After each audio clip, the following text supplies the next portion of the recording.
Time for the University of Washington. The Husky football team vying for a national championship, facing Texas in the college football playoffs on New Year's Day, and many are calling the Huskies an underdog.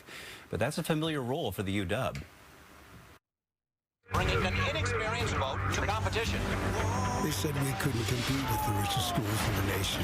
The Boys in the Boat is the story of the 1936 University of Washington rowing team who defied the odds and shocked the world.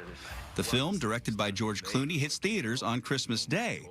It's a story so quintessentially Seattle. And I asked George Clooney why they didn't film it here. We came here and we looked at everything. And the problem is that Seattle doesn't look like Seattle in 1936. And so we had to find places that had less buildings on them and be able to shoot like that. So that was the only reason, because the weather in London is fairly similar to the weather here. Even though the movie wasn't shot in Seattle, George Pocock's original boathouse, which is being restored to its former glory on the UW campus, is prominently featured in the film. It was such a tragedy after we built it that we had to take it apart, because it was such a beautiful piece of architecture. And I'm very excited that they're, and whatever way anybody can do to help continue to renovate this incredible old airplane hangar, beautiful boathouse. That was we were very excited to be able to build it. And Seattle now is a rowing mecca. I mean, the Montlake Cut, iconic, maybe one of the best race courses in the world in any sport. And you know, the legacy of Washington rowing and the building we're in now. I mean, it really started in large part with the Boys in the Boat. So if you can kind of paint a picture of 1930s Seattle in the midst of the Great Depression and how this crew came together. One of the things I had to learn about researching the book was what was Seattle like in the 1930s. And I spent hundreds of hours in the university library, and I just immersed myself in the world of Seattle in the 1930s. And you know, the whole country was hit really hard by the Depression. If anything, Seattle may have been hit even harder. We had one of the biggest Hoovervilles in the country right here, down where the stadiums are now.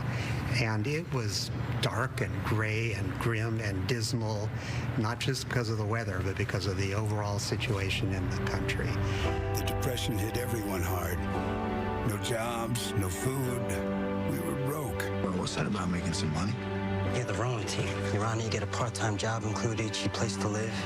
And that's part of what was so appealing to me about the story, was this was people sort of overcoming that and pulling together the way that whole generation did to get out of the Depression and then go on and win the war. These guys actually rode out of necessity. They were broke. They were hungry. They were lumberjacks. You know, it's kind of those magical things that happen when you put all these people together and they need it out of necessity. They end up being, it's like the Beatles, right? Suddenly these four kids get together and you think, well, they all need each other. And your third worst songwriter is George Harrison. You know what I mean? The Washington boat has taken the lead. Washington has done it. It's that same way with these kids. They were all Olympic-level rowers very quickly. And so it's kind of a miracle, but it's all out of necessity. Best fellas, they're connected.